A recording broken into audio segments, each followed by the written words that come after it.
1.3 प्रश्न 7.3 प्रश्न नंबर 3 है। आज पार्ट कौन सा है? 7 पार्ट त्रिभुज है ना। इसमें देखिए आपके पास क्या दिया हुआ है, एक त्रिभुज ए बी सी की दो भुजाएं ए बी और बी सी। देखो दो त्रिभुज बना दो पहले। एक त्रिभुज आपका कौन सा है? A B C. और दूसरा त्रिभुज कौन सा आपका? P Q R. अब समझना क्या बोल रहा है। एक त्रिभुज ए बी सी की भुजाएं ए बी और बी सी और माध्यिका ए एफ। माध्यिका क्या होती है वो समझ लो। माध्यिका का मतलब किसी को पता है? अभी शायद ये शब्द नहीं आया ना। माध्यिका का मतलब क्या होता है कि अगर आप किसी भी त्रिभुज की किसी भुजा का मध्य बिंदु ले लो, कौन सा बिंदु? और उसको उसके सामने वाले शीर्ष से मिला दो, तो वो जो लाइन होती है उसे हम क्या बोलते हैं? माध्यिका। जैसे यहाँ पर क्या है, यहाँ पर अगर आपने इसका मध्य बिंदु ले लिया, ठीक है, और इसको यहाँ से ऐसे मिला दिया, तो इस लाइन को हम क्या बोलते हैं? माध्यिका बोलते हैं। क्या बोलते हैं? माध्यिका। सबको समझ आया नहीं आया? माध्यिका का मतलब समझ आ गया? मध्य बिंदु को मिलाने वाली रेखा को हम क्या बोलेंगे? माध्यिका। बोला मैंने आगे आके बैठ जाओ। सारे वहां नालायक वहां पीछे बैठ रखे हैं, आगे आने में बड़ी दिक्कत आ रही है। ये दूसरी सीट पे आके बैठ जाओ तुरंत। समझ आया नहीं आया? कहाँ चेयर नहीं है? मैं देखती हूँ कहाँ नहीं है चेयर। ये यहाँ ये क्या, यहाँ चेयर नहीं है तो ये टेबल क्यों लगा रखी है? रुक जाओ बताती। तुम लोग को इतने 9th क्लास में आगे अपनी क्लास को सही करना नहीं आता, कुछ भी चीजें कहीं भी पड़ी रहती हैं। देखो यहाँ पर क्या बोल रहा है कि त्रिभुज ए बी सी की दो भुजाएं, कौन कौन सी? ए बी और बी सी, ये बड़ी वाली, ठीक है, तथा माध्यिका बी सी, सॉरी कहाँ गया, तथा माध्यिका ए एम, ये माध्यिका एक दूसरे त्रिभुज पी क्यू आर, मतलब ये त्रिभुज है इसकी भुजाओं पी क्यू और क्यू आर तथा माध्यिका पी एन के क्या है? बराबर। समझिए ना कौन सी भुजा किसके बराबर है?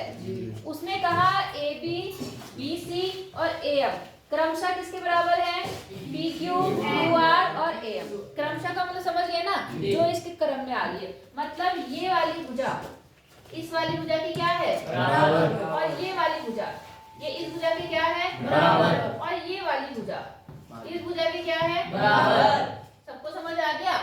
अब ये बोल रहा है कि सिद्ध करो, गिरूंगी मैं, सिद्ध करो त्रिभुज। कौन सा त्रिभुज?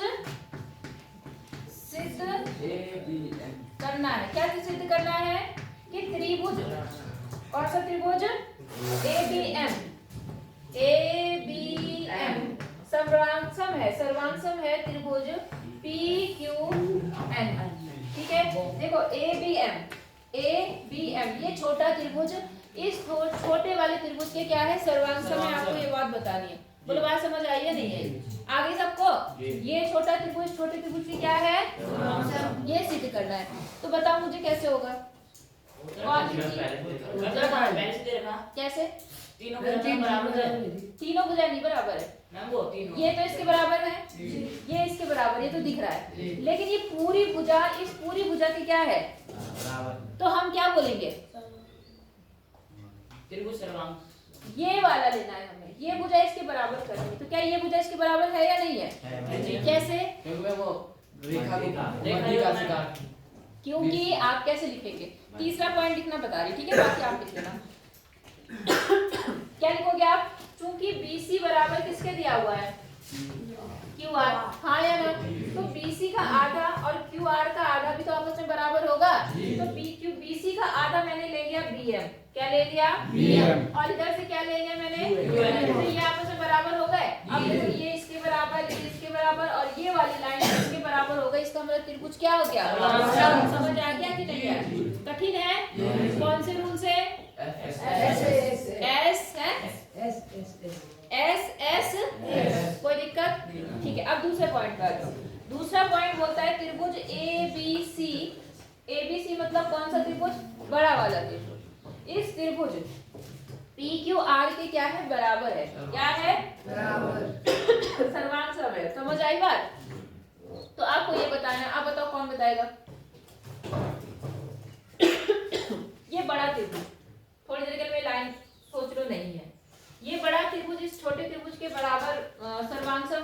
बताओ, जल्दी बताओ, कोई 3 चीजें क्या है बराबर?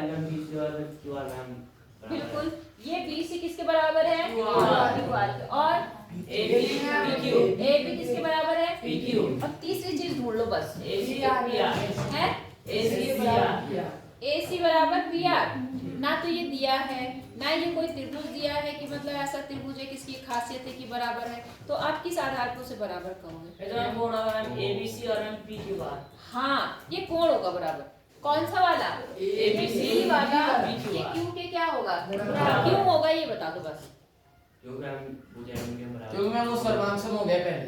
हाँ, क्योंकि ये वाला त्रिभुज इस त्रिभुज के क्या हो गया पहले? और बाय CP CT इसके सारे कोण बराबर होंगे, तो हमें जरूरत इसकी, हम कह देंगे बाय CP CT ये इसके क्या है? अब इसी आधार पे हमने वो अगले वाले में यूज कर लिया कि ये इसके बराबर, ये इसके बराबर और ये कोण इसके बराबर बाय CP CT। तो ये त्रिभुज किसके क्या हो गया? कौन से रूल से? SAS रूल से। हो जाएगा पक्का? तो पहले करके दिखाओ, तब बताती हूँ आगे। दीपक अगला बता दो। 4 में देखो क्या बोल रहा है कि BE और CF एक त्रिभुज ABC के 2 बराबर शीर्ष लंब है। समझ आ गया? त्रिभुज कितने इसमें? फिलहाल तो एक ही बोल रहा है, आप 2 कैसे बोल रहे हो? कौन सा त्रिभुज बोल रहा है? ABC। तो मान लो ये A है, ये क्या है? B और ये क्या है? C। अब इन्होंने क्या बोला? इन्होंने कहा कौन से शीर्ष लंब है? एक तो BE मतलब B से कहाँ खींचा गया है? इस भुजा पर एक लंब खींचा गया है, इसका नाम इन्होंने क्या बोला? BE। और दूसरा इन्होंने क्या बोला? CF मतलब यहाँ से एक लंब खींचा गया है यहाँ पर, इसका नाम हो गया F। CF हो गया, ठीक है। शीर्ष लंब है और जो कैसे? बराबर शीर्ष लंब है। कैसे है? बराबर। मतलब ये वाली लाइन इस लाइन की क्या है? बराबर। सबको समझ आया नहीं आया? क्योंकि ये शीर्ष लंब दिए हैं और साथ में इन्होंने कहा कि ये बराबर है। सबको समझ आ गया? अच्छा, अगला क्या बोल रहा है? RHS सर्वांगसमता नियम का प्रयोग करके सिद्ध कीजिए त्रिभुज ABC एक समद्विबाहु त्रिभुज है। कैसा त्रिभुज है? समद्विबाहु। अब देखो बेटा, इसे आपको समद्विबाहु त्रिभुज करना है। क्या करना है? समद्विबाहु, बड़े वाले को। तो समद्विबाहु त्रिभुज की खासियत क्या होती है? 2 भुजा बराबर और तो किसी तरह से अगर हम 2 भुजा या 2 कोण बराबर कहते तो हम उसे समद्विबाहु कह सकते हैं। तो आप एक काम करो, आप लेना ये वाला त्रिभुज, ये वाला समझ के, कौन सा वाला? कौन सा त्रिभुज? BCFC तथा दूसरा कौन सा लोगे? CEB, जो भी आप लेना चाहो। ले लिया आपने 2 त्रिभुज। इन त्रिभुजों में आप क्या करो? सर्वांगसम का रूल लगा दो। कौन कौन से आधार पे सर्वांगसम है? तो बताओ मुझे, ये वाला त्रिभुज कौन सा वाला? ये वाला इस त्रिभुज के कैसे बराबर है? सर्वांगसम एकदम BC ना उभयनिष्ठ है। BC very good. BC क्या है? उभयनिष्ठ। BC उभयनिष्ठ है क्योंकि वो दोनों त्रिभुज का बेस है ना। और कोण कौन सा वाला? FBC और MBFC। हाँ बिल्कुल सही बात है। कोण BFC बराबर कोण किसके हो जाएगा? CEB। क्यों होगा बराबर? प्रत्येक क्या है? 90 डिग्री। हाँ, प्रत्येक 90 डिग्री, ठीक है। प्रत्येक 90 बिल्कुल। BE बराबर किसके है? CF। ये बात आपको कहाँ है? ये दी हुई है। और बात समझ आ गई? तो त्रिभुज सर्वांगसम हो गया। हो गया या नहीं हो गया? तो जब त्रिभुज सर्वांगसम हो गया तो बाय CP CT इसके सारे कोण बराबर होंगे। तो इस वाले त्रिभुज का ये कोण, ये जो इधर वाला त्रिभुज है, इसके इस कोण के बराबर हुआ या नहीं हुआ? तो जब ये B कोण पूरे C कोण के बराबर हो गया, इसका मतलब ये त्रिभुज कैसा है? समद्विबाहु। क्योंकि जैसे 2 कोण बराबर होंगे, आपको क्या कहेंगे? उसके सामने आमने सामने की भुजाएं भी बराबर होंगी, अतः ये त्रिभुज कैसा होगा? समद्विबाहु। समझ आया कि नहीं आया? कर लोगे? आगे चलें। ठीक है, एक आखिरी सवाल सारी एक्सरसाइज का बचा, बाकी आपके क्या होगा? खत्म। 5वां देखो यहाँ पर क्या बोल रहा है? ABC एक समद्विबाहु त्रिभुज है। देखो बोल रहा है ये कैसा त्रिभुज है? ये समद्विबाहु ABC, जिसमें AB किसके बराबर है? AC के बराबर। और AP एक लंब खींच दिया। क्या खींच दिया? लंब खींच दिया। किसके ऊपर? BC के ऊपर। दर्शाना है कि कोण ये इसके क्या है, वैसे तो होता ही है लेकिन ये सिद्ध करवा रहे तो करवा लो भाई, क्या फर्क पड़ रहा। ये त्रिभुज ले लोगे और इधर ये त्रिभुज, कौन कौन सी तीन चीजें बराबर हैं? एक ना एपी सिस्टम दूसरा एबी और ना एसी एबी और एसी क्या है आपस में, और साथ में कौन है मैम? कोण ए क्यों बोल रहे हो तुम? एबीसी अच्छा कौन मैम 90 वाला मैम? कोण 90 बन गया, एक ये इसके बराबर हो गया, ये उभयनिष्ठ हो गया और ये क्या हो गया, तो ये त्रिभुज के सर्वांगसम हो गया। कौन से रूल से? आरएचएस। और जैसे त्रिभुज सर्वांगसम हो गया आप कहेंगे ये वाला कोण इसके क्या होगा, बाय सीपी। बोलो समझ आया? तो आपकी ये प्रश्नावली क्या हो गई। अच्छा अब इस प्रश्नावली में कोई ऐसा प्रश्न जो आपको दिक्कत कर रहा है, आपने लगाया, आपको नहीं समझ में आ रहा है, दोबारा समझना है तो बता दो, बता दो मुझे अगर कुछ ऐसा सवाल है तो। है कोई प्रश्न? दीपक क्वेश्चन नंबर 5 आप बोले दोबारा से बताने के लिए, देख लो जरा। यहाँ पर आपके पास में क्या है, आकृति में दो दर्पण है, दिख रहा है आपको दर्पण? दर्पण के बारे में आपको पहले बता चुकी हूँ मैं, शीशा जो आप घरों में अपने यूज करते हो। किसकी आवाज आ रही है? ये दो दर्पण है, बात समझ आ गई आपको? बेटा मैं आके तोड़ूंगी नहीं टांग, गप्पे मार रहा, पढ़ने लिखने के लिए 0 हो रखा और गप्पे मार रहा। अब देखो इस दर्पण का नाम क्या है, इसका नाम है पी क्यू और इसका नाम क्या है आर एस। ये दो दर्पण पी क्यू और आर एस भी है, ठीक है, जो एक दूसरे के समांतर रखे हैं। समांतर समझिए ना, एक दूसरे से बिल्कुल बराबर दूरी पर रखे हुए हैं ऐसे, ठीक है। अब क्या है, एक आपतन किरण, आपतन किरण मतलब आपतित किरण बोलते हैं इसको, क्या बोलते हैं, आपतित किरण। मतलब यहाँ से एक किरण आ रही है, आने वाली किरण को आपतित किरण या आपतन किरण बोल रहा है, तो चलो आपतित किरण मान लेते हैं। आती है, टकराती है और उसके बाद में क्या है, दर्पण PQ पर, PQ से टकराती है। हाँ मतलब आपको मैं पूरा समझा देती हूँ, सवाल में क्या है उसको छोड़ो। ए से किरण टकराई यहाँ पर, कौन से पॉइंट पर, बी, और बी से फिर रिफ्लेक्ट हुई क्योंकि फिर से वो वापस जाएगी और इस दर्पण में पड़ी तो यहाँ से फिर रिफ्लेक्ट होके ऐसे करके ये डी पर पहुंच गई और आगे अगर जाएगी, ये क्रम चलता रहता है। ये क्रम क्या होगा, इतनी बात समझ आ गई। अब यहाँ क्या कह रहा है आपसे कि पुनः CD के अनुदिश परावर्तित, देखिए आपने सिद्ध कीजिए कि AB किसके समांतर है। आपको ये सिद्ध करना है कि ये जो ये दो किरणें हैं AB और CD, ये भी आपस में समांतर, ये भी आपस में क्या है, समांतर। तो मैंने आपको एक चीज बताई थी, अगर आप किसी तरह से संगत कोण बराबर कर दो या एकांतर कोण बराबर कर दो या अंतर्युग्म 180 बराबर मतलब 90 अंतर्युग्म का योगफल 180 कर दो, तो आप कह सकते हैं कि दोनों रेखाएं क्या है, समांतर।